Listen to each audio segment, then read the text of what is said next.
ఈ దిన వాక్య ధ్యానాంశం రక్షణ వస్త్రము. ఈ లోకంలో చాలామంది దేవుళ్ళు దేవతలు అవతార పురుషులుగా పిలువబడుతున్నారు. మనుషులందరూ కూడా మాకు చెందినవారు అని చెప్పే హక్కు బహుశా వారికి ఉండేమో, కానీ అసలు సిసలైన ఆధారం మాత్రము వారికి లేదు.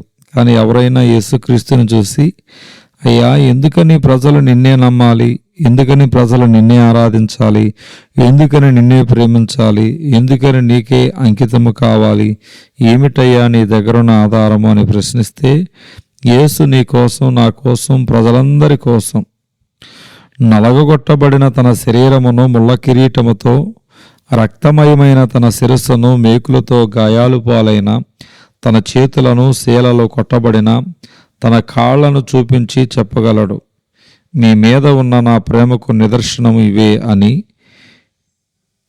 ప్రియ సహోదరి సహోదరుడా, నీ కొరకు, నా కొరకు, మన కొరకు క్రీస్తు సిలువకు కొట్టబడ్డాడు. తన ప్రేమను అంతగా చూపించడానికి తనను తాను సిలువకు అప్పగించుకున్నాడు. మన పాపిష్టి తలంపులను బట్టి ఆయన శిరస్సు మీద ముళ్ళ కిరీటం పెట్టబడింది, రక్తము చిందించబడింది. నీవు నేను చూసిన మోహపు చూపులను బట్టి ఆయన ముఖము మీద ఉమ్మివేయబడింది. దేహముతో చేసిన నీచమైన కార్యాలను బట్టి వాస్తవంగా మన దేహము శిక్షించబడాలి, కానీ తన దేహాన్ని భయంకరమైన శిక్షకు అప్పగించుకున్నాడు. చేసిన పాపిష్టి పనులను బట్టి మన చేతులు శిక్షించబడాలి, కానీ తన చేతులను, తన పాదాలను శిక్షకు అప్పగించుకున్నాడు. నీకు నాకు రావలసిన శిక్ష అంతా కూడా ఆయన సిలువలో భరించాడు. నిన్ను ప్రేమించే దేవుడు ఇంతకంటే ఏమి చేయగలడు? ఈ లోకములో ఇంత ప్రేమ కలిగిన దేవుడు యేసుక్రీస్తు కాకుండా ఇంకెవరైనా దొరుకుతారా? ఇంతగా నిన్ను ప్రేమించే దేవుడు యేసు కాకుండా మరెవరైనా ఈ భూమి మీద నీకు కనిపిస్తారా? ఒక్కసారి ఆలోచించు.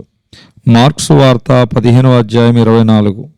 వారు ఆయనను సిలువ వేసి ఆయన వస్త్రముల భాగము ఎవనికి రావాలనో చీట్లు వేసి వాటిని పంచుకొనిరి.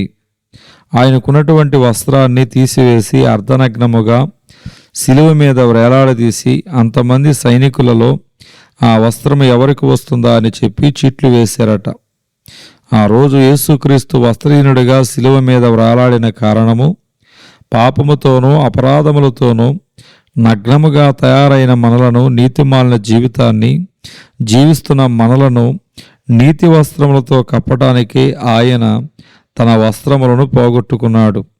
ఆనాడు తాను పోగొట్టుకున్న తన వస్త్రము సైనికులలో ఒక్కడికే చీటి ద్వారా చెందుతుంది, కానీ ఈనాడు తాను ఇవ్వాలనుకుంటున్న నీతి వస్త్రము చీటి ద్వారా ఇవ్వటం లేదు, కానీ ఉచితముగా ప్రతి ఒక్కరికి ఇవ్వడానికి సిద్ధంగా ఉన్నాడు. ఒకవేళ చీటి ద్వారా తను ఇవ్వదలిస్తే ఇన్ని కోట్ల మందిలో ఎవరో ఒకరికే నీతి వస్త్రం దొరికేది. ప్రభువా, నాది మలినమైన జీవితము, పాడైపోయిన పతనమైపోయిన పాపములో కూరుకుపోయిన జీవితం. ఈ జీవితం వలన నాకు, నా ఇంటి వారికి సుఖము, సంతోషము, సమాధానము లేదు. ఆ నీతి వస్త్రము నేను పొందుకోవాలని ఆశపడుతున్నాను అని ఆయనను అడిగితే చాలు. ఉచితముగా నీకు నాకు ఇవ్వడానికి సిద్ధముగా ఉన్నాడు. అడగడానికి నీవు సిద్ధమేనా? లేని ఎడల ఆ రాజు పెండ్లి వస్త్రము ధరించుకునిన ఒకరిని చూసి, స్నేహితుడా, పెండ్లి వస్త్రము లేక ఇక్కడకు ఎలాగూ వచ్చితివి? ఇతని అగ్నిలో పడవేయడి.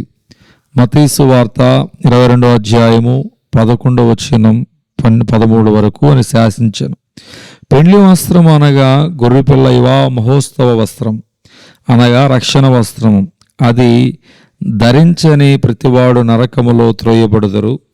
మరి నీ సంగతి ఏమిటి? దేవుడి దిన వాక్య ధ్యానం దేవుడు దీవించునుగాక. ఆమేన్.